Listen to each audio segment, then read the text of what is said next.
staring into the bright light.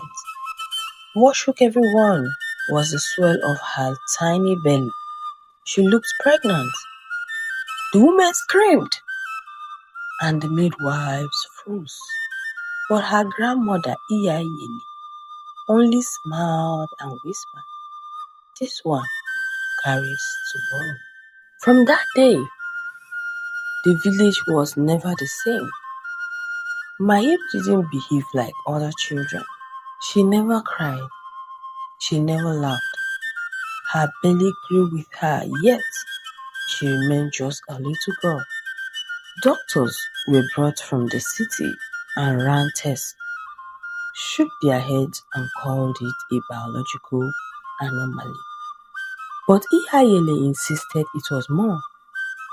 She said the child was part of an ancient prophecy, one that spoke of a vessel born to bring balance when the world tiptoed far into chaos.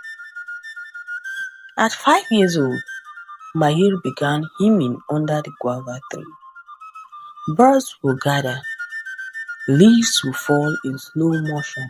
The village animals, wild and domestic, would sit quietly near her.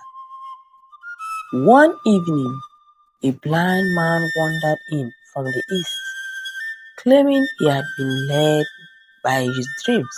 When he heard Mahiru's hymning, he dropped to his knees and wept. "She carries the light," he said. Many scoffed, but many others began to believe.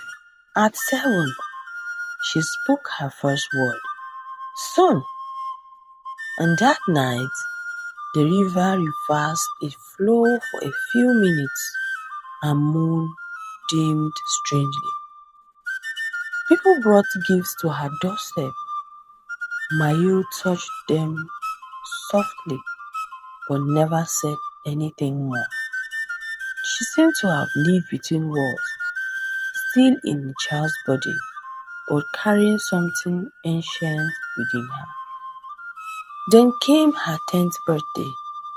The sky stayed dark for 3 days. The wind paused.